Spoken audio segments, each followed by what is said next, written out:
So hello and greetings from the Southern Plains. My name is Daniel Simon, and it is my great privilege to serve as the editor-in-chief of World Literature Today magazine here at the University of Oklahoma.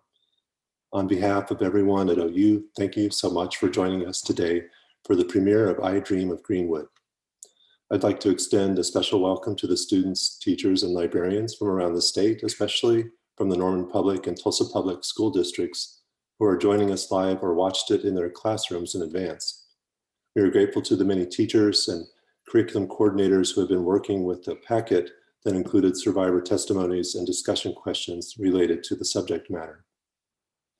Please submit your questions for the talkback afterward using Zoom's Q&A function.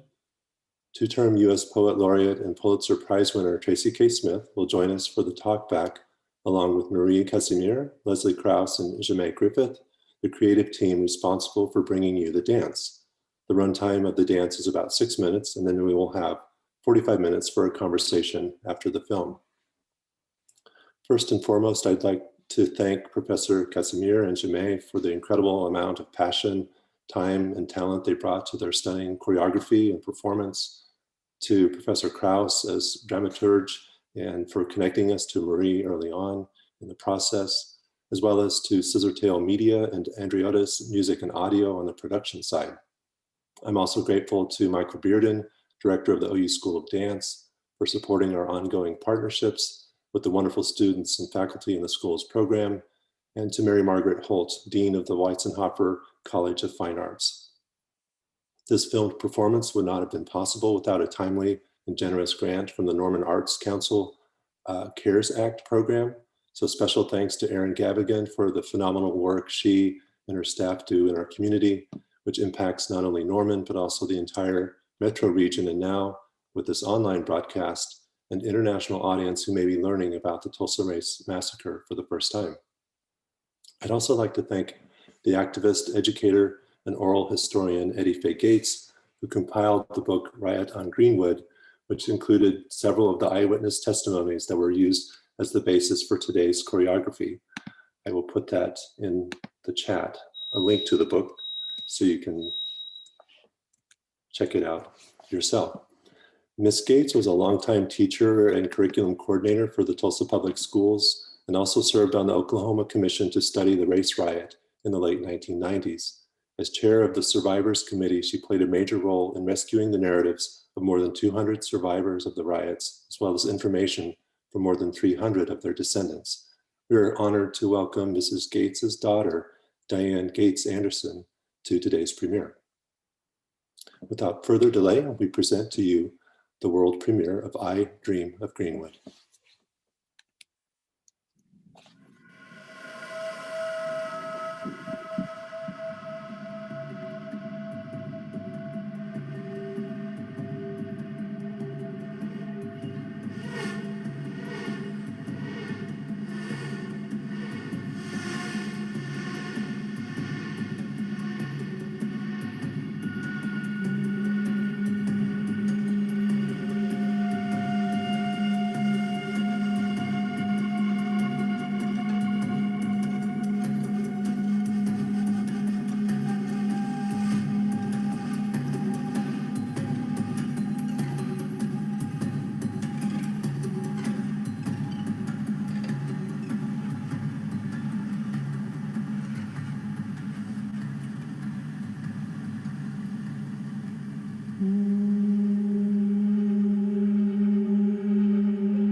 furnished with beautiful things, including a living room, which had a Kimball piano. I still see the smoke.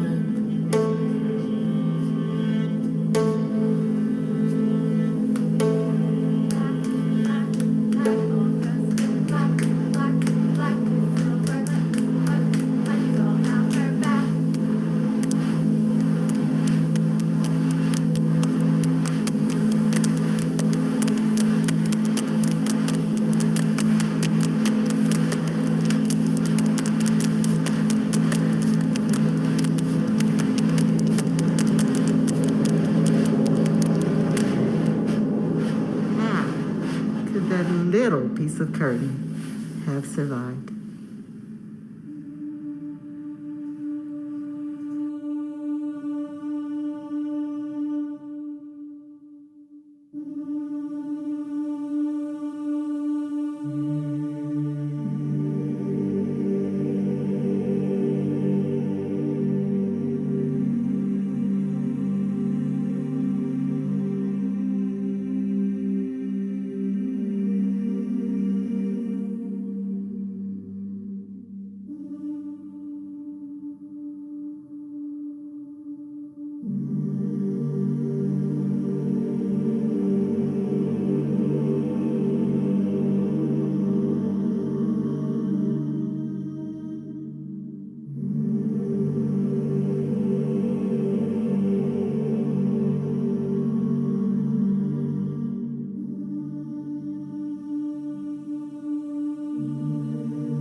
Thank you, thank you.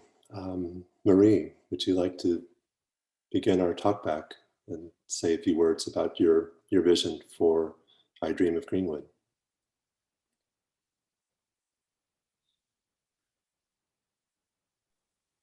Yes, I'm here. I just need my video turned on.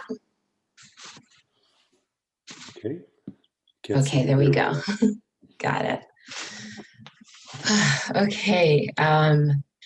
Thank you all so much. I want to do my formal thank you so that I don't forget anyone. So thank you to World Literature Today and to Daniel Simon for providing the opportunity to make this work, to make this dance film. Thank you to the OU School of Dance and Michael Bearden for supporting it. And also thank you to my colleagues in the Clara Luper African and African American Studies Department, Dr. Hill and Dr. Carlos Hill and Dr. Kalinda Eaton for working on this symposium and bringing us all together to have these really important and impactful discussions. Thank you to my collaborators, Scissortail Media, for helping to make this film and letting me step into a creative director seat. And, you know, that was very exciting and eye-opening for me. And thank you to Giannis Androidis, who was the composer and digital engineer for this. And we worked closely in collaboration to make what you heard. And then finally, thank you to Jamae Griffith, my partner in choreography and creation, and to Leslie Krause for being our outside eye and in the room with us when we needed it most. Okay, all my thank yous. So if you'll allow me, I'm gonna read some things, but also riff because I am an improviser and that is where I feel most comfortable. So this dance film felt urgent to make. Here we are 100 years later after the massacre, and we're still plagued by violent racism in this country, both on an institutional level and a very intimate level. There's both national and local interest about what happened to Greenwood. Most people are only finding about Black Wall Street now and about the massacre now. I myself only found out about it 10 years ago through someone else's art project at the time. And I found out about it, I would probably say on a surface level. I wasn't intimately familiar with the details. And so this process has brought me to a new level of understanding of what the community was and who the people were, and what happened on those 2 days, and what led up, and everything that happened after. And so oftentimes when we talk about tragedy, we talk about it in terms of numbers, the amount of people who died, and also in terms of dollars, what was the capital that was lost, and the damage of that. And I think all of that is fitting in this context because the numbers are staggering, right? But I also think that for me, I Dream of Greenwood was an attempt to bring people, and specifically children, to the forefront of the conversation. So what is the emotional fallout that occurred from this? Domestic terrorism, and domestic being the key word, happening from inside, from your neighbors, as opposed to outside. So what happens when that terror is domestic? And what does it mean to have generational trauma, right? That's something we've been talking a lot about, that has become more common, and also blood memory that is passed on from one person to the next person. So I wanted to consider that. But in making the dance, I also wanted us to exist in a dream space, in a memory space, sometimes fuzzy, sometimes sharp, because that's how memory works, especially as memories of children. I know I remember things that aren't 100% clear. Maybe I don't know all the details, but I feel it in my body. So I have the body memory of that. And so that was part of the work, I think, for Jamae and I to slip into what do these memories feel like embodied. And so this is not an exact retelling. We use a collection of first-person narratives. When I found the book by Miss Eddie Faye Gates, I was overwhelmed. I was overwhelmed by the stories and the vulnerability and the honesty that the survivors were sharing.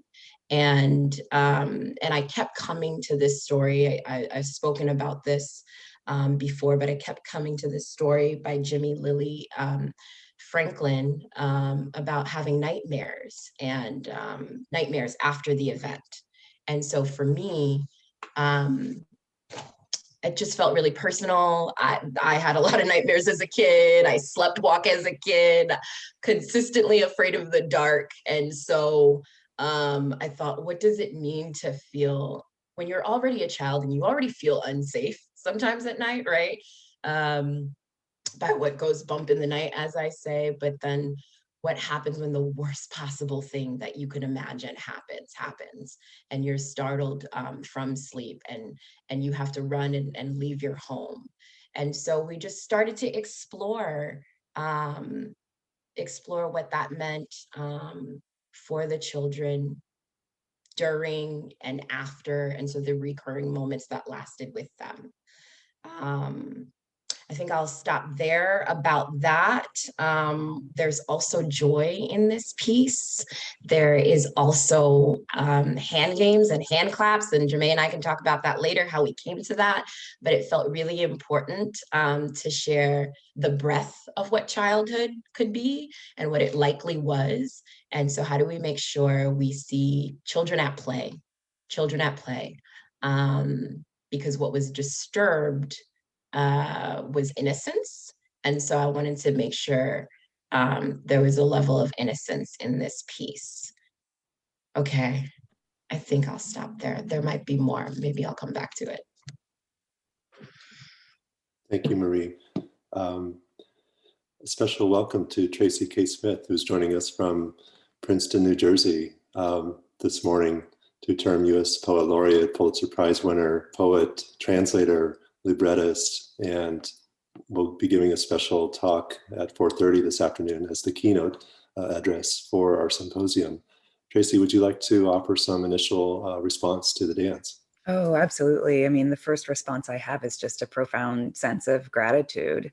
The work is powerful, moving, troubling, and I think that it embodies a really powerful sense of the collective nightmare that we as Americans are living with, and maybe not even aware of its sources. What I see in the images of the two girls and what feels like a kind of wholeness in a way playing together toward the end, it reminds me that there is so much that is, was, and has been intact within our history as Black people in this country. And to see that after having been brought in through the lens of trauma, experienced, remembered, sensed, but perhaps not understood trauma, feels like a really visceral and accurate portrait of what it means to live in this country. What I'm feeling is that we need the vocabulary of art to help us minister, I guess, to the collective imagination that we as, Americans make. I feel that the ways that events like this massacre and the many others that were similar to it have been shared in history has been a form of distortion and erasure. Like I remember reading about this massacre about 25 years ago in college, and I was home for Christmas. I had this book. I wish I could remember the name, but I remember coming downstairs and saying to my parents, did you know that this happened? It felt like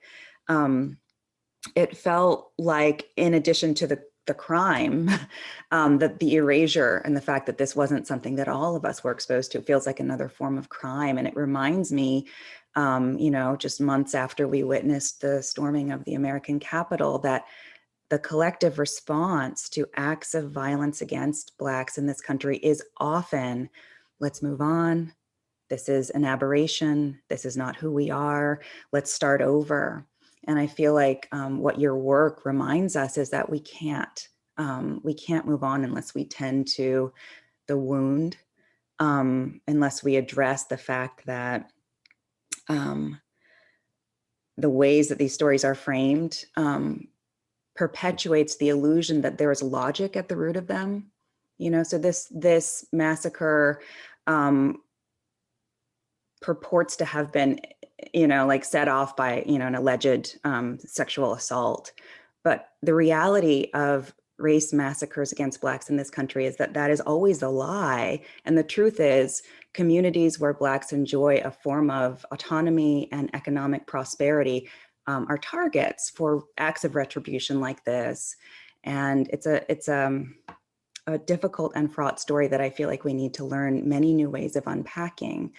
And I'm grateful that art, which moves us in terms of our emotions, which draws us in to a bodily form of engagement, which brings the sensations in before cognition, or maybe alongside cognition, all of that seems really crucial, I think, to the kind of awakening and re-education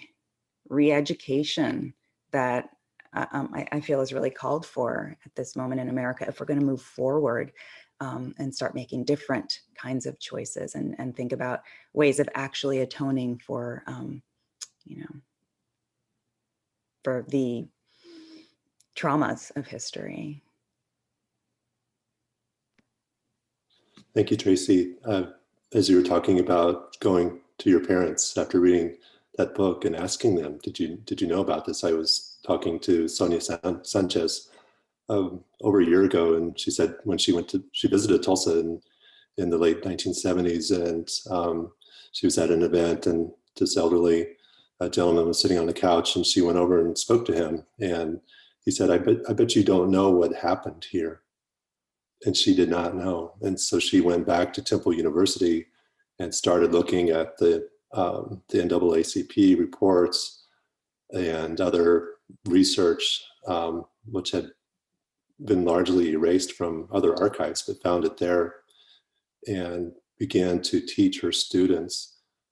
This was the Red Summer. This was what happened in Tulsa in 1921. And so I think there's been now generations of teachers and activists who have taken this work upon them to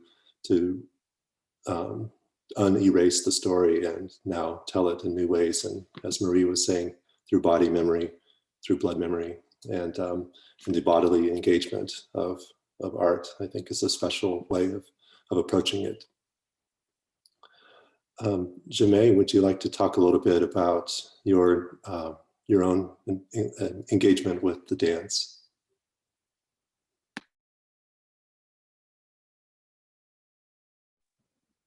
Yeah. Hi, everybody. I'm Jemay.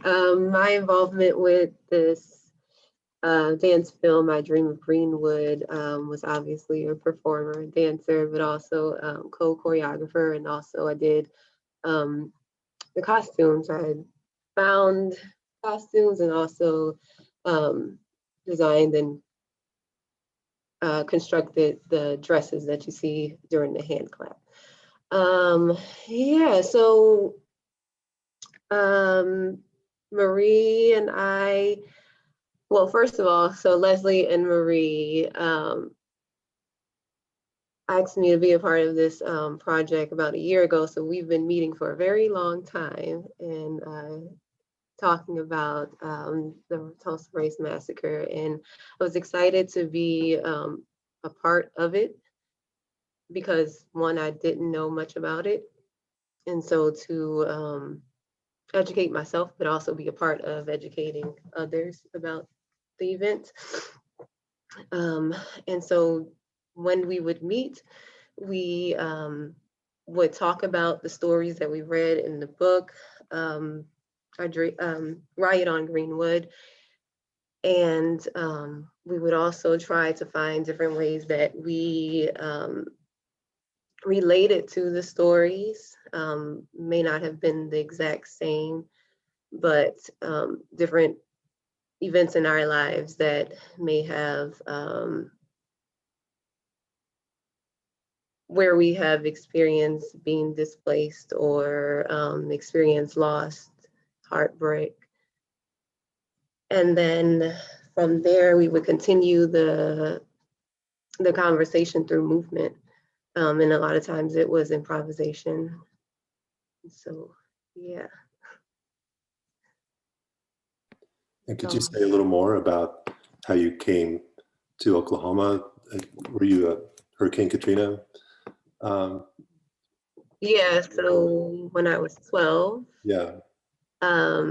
My family evacuated and relocated to Hallsville, Texas.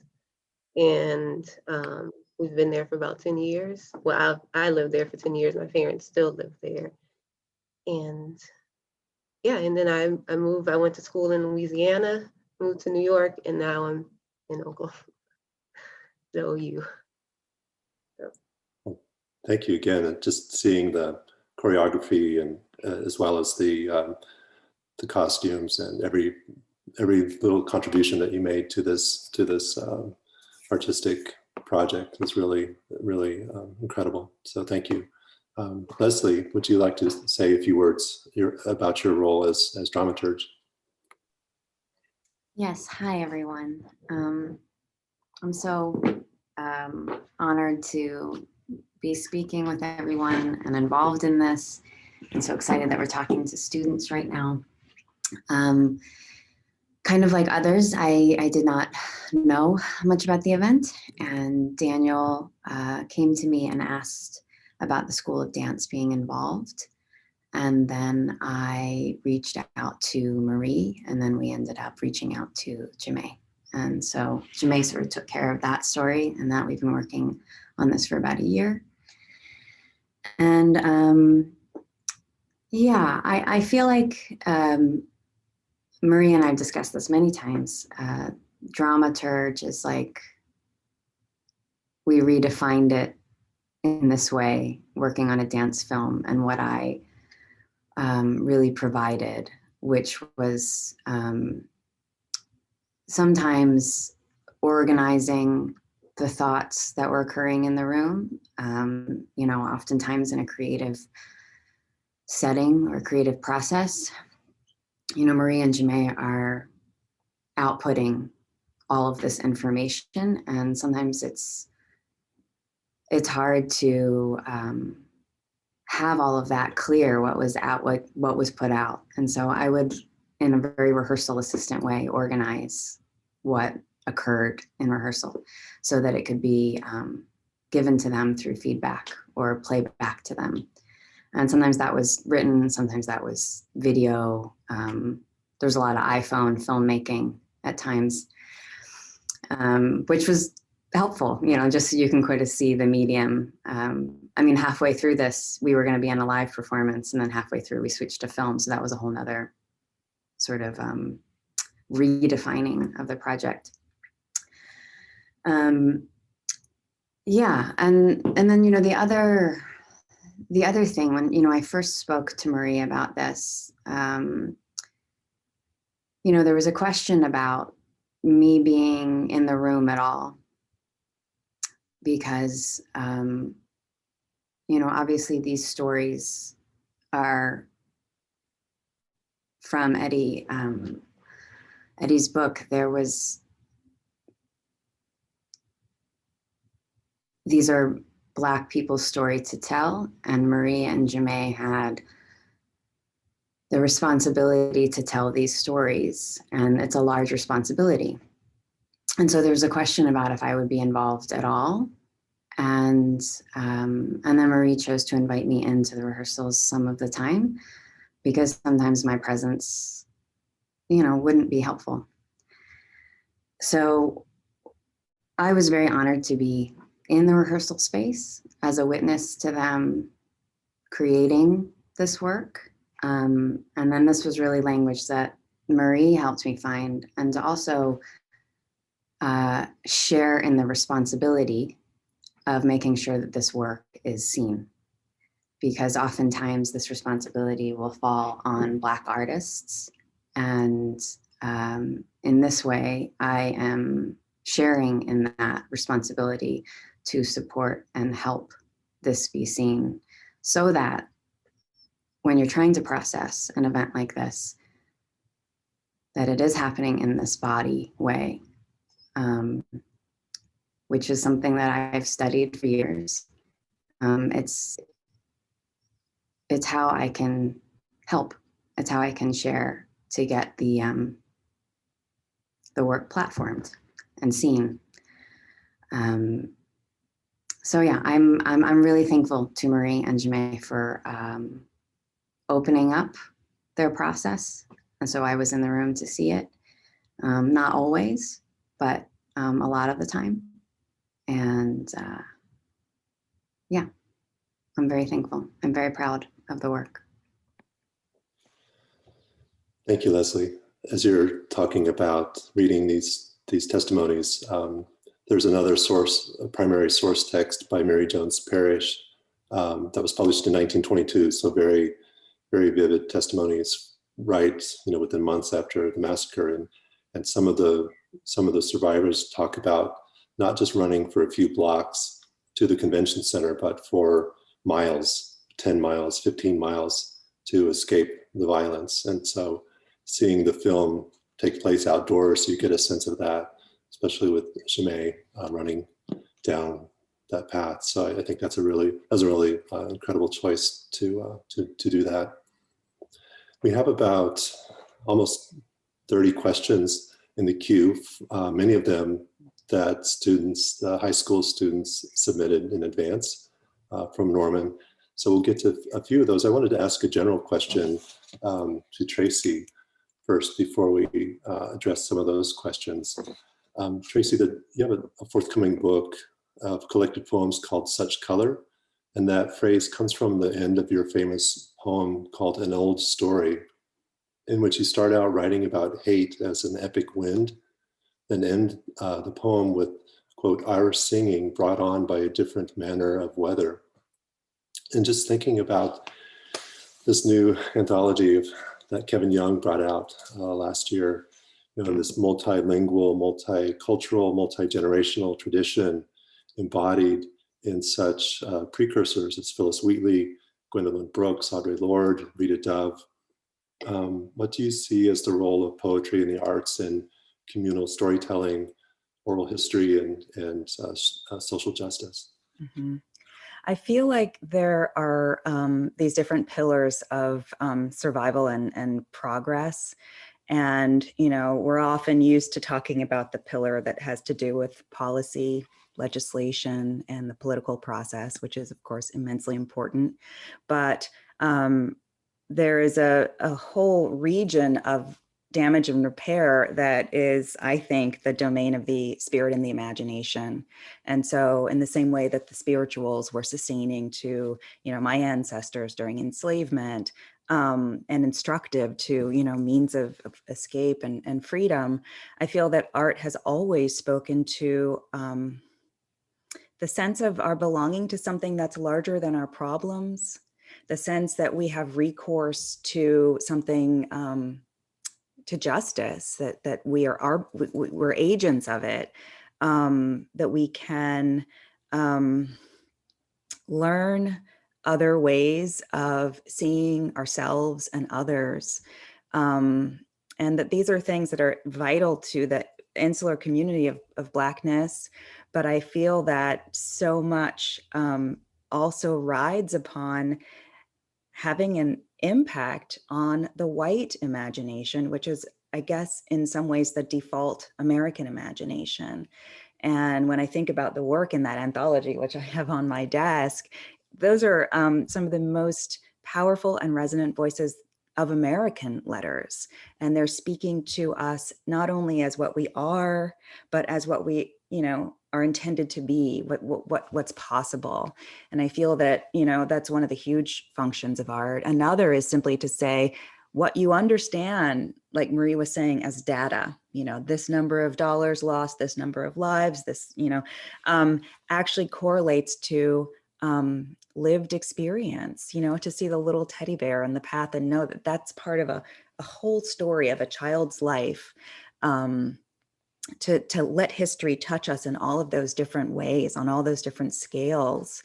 I think it's only by being receptive to all of that that we can make a form of sense of it, and then also decide what we can do in the face of it and in response to it, which is about the future. Thank you for that beautiful answer. I was talking to a reporter yesterday about, why, he asked me, why do so many people not know about Tulsa or 1921? And I said, even coming here 20 years ago, when the commission report came out, I don't think I really realized until I started going to Tulsa and spending time in Greenwood, and the numbers suddenly become real in terms of that abstraction. It's all of a sudden very tangible, very bodily felt. If you're in the Greenwood Cultural Center or walking the streets and seeing the little bronze plaques where hundreds of businesses were, and that really, I think, gives you it's an impact that really, I think, speaks to the scale of what really happened. Can I say one other thing? Yes. One of the reasons why histories like this are, effaced, I feel like they've been expunged in a way from official history, is shame, right? There is a tremendous amount of, barbaric choice that drives a tragedy like this, and it's shameful. And so shame is this powerful force. It's a silencing force, and it's a denial, triggering force. So you're asking, what does art do? Art activates the alternative forces that we also house that can be larger and more productive than shame. And I feel like that's vital. A plaque does something, but we also have to kind of draw upon these other larger capacities that we have if we want to do the right thing. Yes, absolutely. Those emotional registers are so vital, I think, to our conversations. I have a first question from one of the students from Norman North High School here in Norman, by Amelia Allert. She wrote, "Why did OU decide to do this project and include high school students? Was the Black Lives Matter movement a factor behind the idea to create this project?" Marie, would you like to answer that question?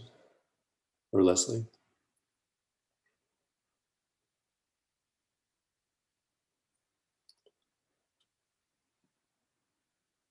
I don't see you, Marie.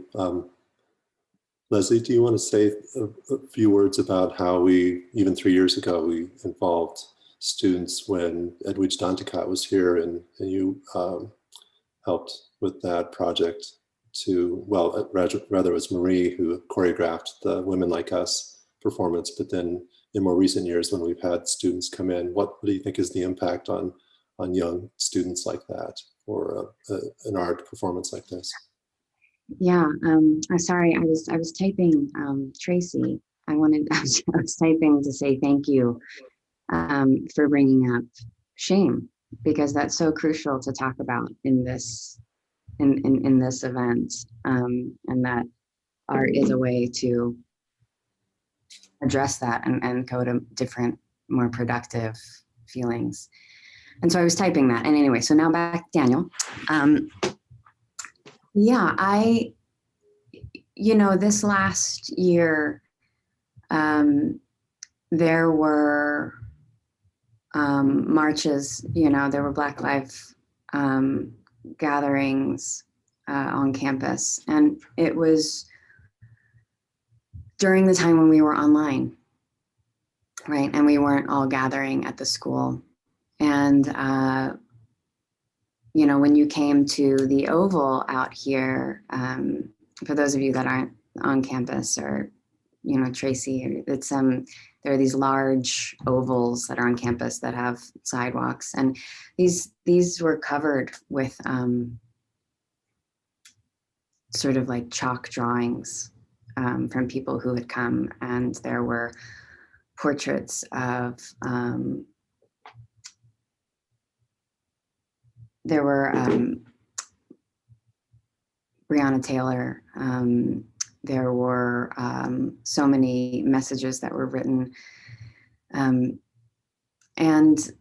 so I mean, my answer is that the students are very involved. So I don't know that, I don't know that if you're addressing specifically high school students, because those marches started at one of the high schools here. Like like the origin point was at one of the high schools close to us. So yes, I mean the involvement is there, and I feel like the involvement is continuing. Yeah, and the passion for sure. Yeah, I absolutely is. I guess is my answer. Yeah. Yeah. And Marie, welcome back. Sorry we lost you there for a minute. But there was another question that's related about how dance in particular can help spread awareness and teach kids in this generation about the race massacre. Sure. So I think that dance, like many different art mediums, right, is a way that we can, I feel like artists are the griots, right, of our time. We are the cultural keepers. We are the storytellers, and so some of us do that through narrative. Some of us do that in a more abstract way, and so and dance is also very prevalent. It's not something that's removed, right? Or at least for a lot of people, it's part of our lives. There's concert dance, but then there's also dance that just happens in and around us, and we understand that. And I think most of us have an understanding of what it feels like to move.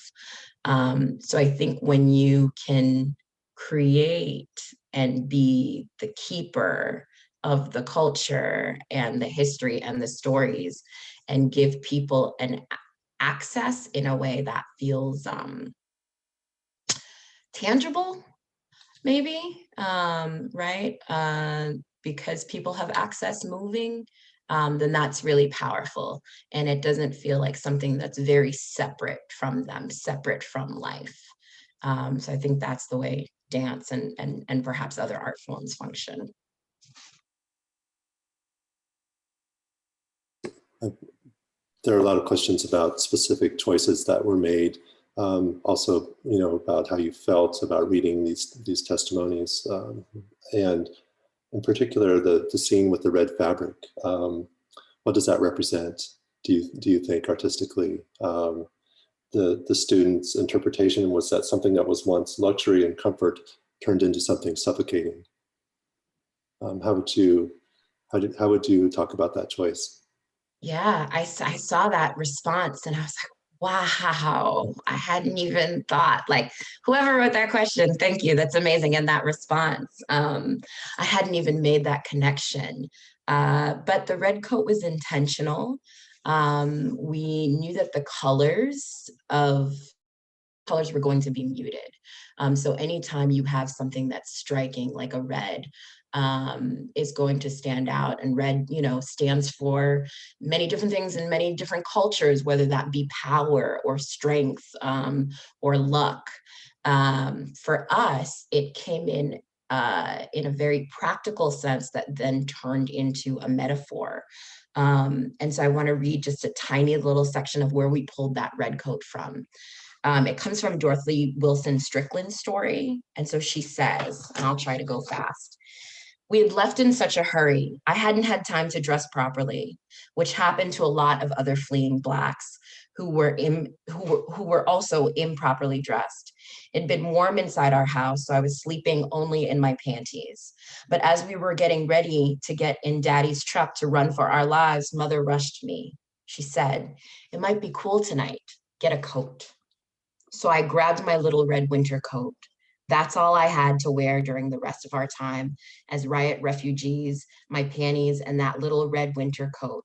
I don't remember why, but the little coat often gaped open and showed all of my body except for the little panties.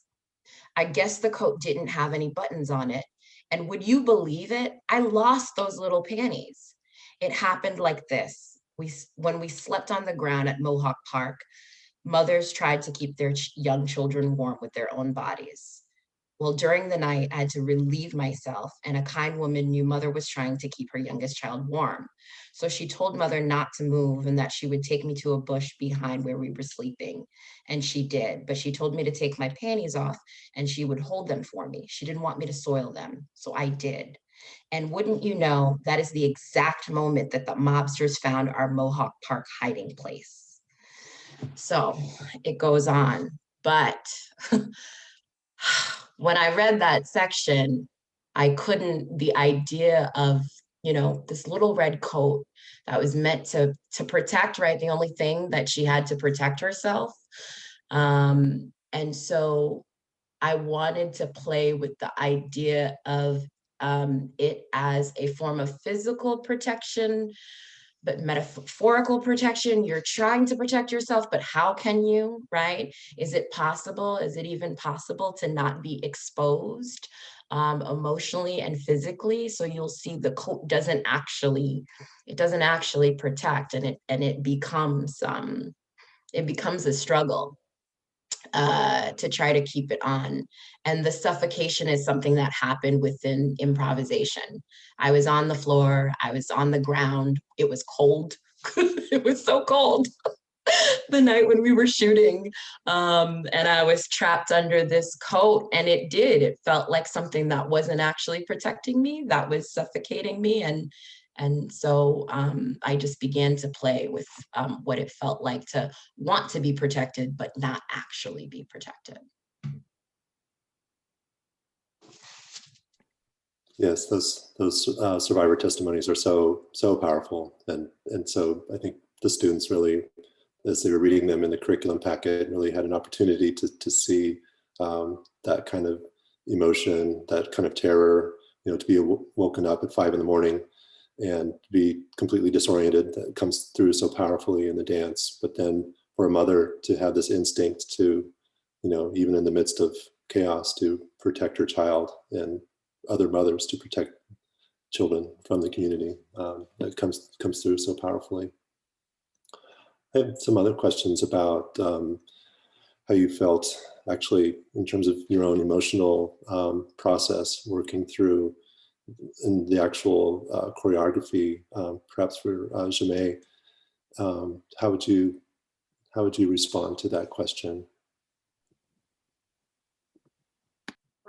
So like you mentioned earlier, that I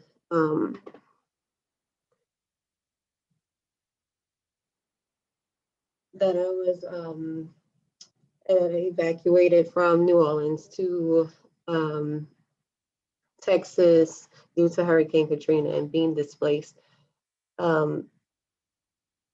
Just thinking about how I felt, losing everything, and I was 12 at the time, and so not really understanding what was going on, trying to take my own experience from Hurricane Katrina to use it to help me to, I guess, create an honest movement and to deliver a more thoughtful and genuine performance for the film. And then also I can talk about the running section. My thought process for that was just thinking about being a child, leaving your house, running through the woods, and on the way, you may have seen someone being shot or a house burning, and having that image in your head and not being able to escape what you saw. And so when creating that movement of the running, or we would call it the train tracks section, the movement was in place on purpose. Like I was moving forward, but I was going nowhere because I wasn't able to, or connecting it to the way that that child may not have been able to get that picture out of their head. Hopefully that made sense. Absolutely, yes, that's powerful to have that personal connection on so many levels. We're getting close to the top of the hour, and I know many of the students will probably have to head over to their next classes, and others may have to leave. Tracy, would you like to offer some comments or final remarks before we get to 11 o'clock here? Well, that's a tall task because this is so deeply moving, and I want to dwell in the quiet but palpable place that it's led me to. But maybe just to think about what you just said, Jamie, about drawing upon your own lived experience in order to more fully inhabit these testimonies of others, and even hearing you read, the verbatim account of a survivor, my little red coat, and the life and the spirit and the sense of childhood and vulnerability that just lives in that phrase, my little red coat. I feel like art invites us to do that, even as witnesses who are not necessarily active participants. It invites us to say, oh, I've felt something that's adjacent to that, and it's going to help me deepen my understanding, commitment, investment in what I'm witnessing. And I'm so grateful for the way that this work has done that for me. And I just want to say thank you for that. I want to say thank you too. Tracy, it's huge. It's huge when another, as artists, when we see each other. And so I have so much respect for your work. So thank you for taking the time to look at our work, and for all of, the words and comments and responses that you have. And so I have a lot to just think and process, and Daniel shared your work with me on largeness. And so let me get the title right. I want to get the title correctly. We feel now a largeness coming on. We feel now a largeness, and that deeply resonated with the work that we were making. So he was right in sending that, and I had just read Wade in the Water. And so I just want to say thank you for being here.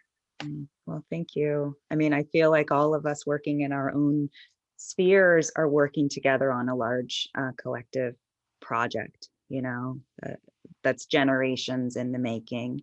And I feel really just grateful to be a part of that with you.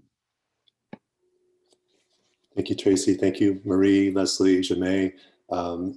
Tonight, there will be a second outdoor screening, weather permitting, of the film here in Norman at the Depot. And if you can come out, Marie and Jamay and Leslie will also be talking a bit about their vision for that work. And in an hour, we will welcome Dr. Scott Ellsworth, who will give the first plenary talk about his work as a historian on the history of the Tulsa Race Massacre. So for now, and I put that link in the chat in case you need to refer to the schedule for today. And of course, Tracy will give her keynote this afternoon at 4:30 here Central Time. And for now, I'd like to really acknowledge my colleagues on the Tulsa Race Massacre Centennial Coordinating Committee, Dr. Carlos Hill and Dr. Kalinda Eaton with the Clara Looper Department of African and African American Studies, who have devoted years to this work of historical witness, scholarship, and cultural activism. Thanks as well to Stephanie Williams and Stacy Seymour of the Norman Public Schools for their support and guidance in developing the curriculum packet. Special thanks as well to Tracy, Marie, Jamay, and Marie, as well as the Norman Arts Council and the OU School of Dance. Last but not least, my thanks to all of you for joining us today. Please take care.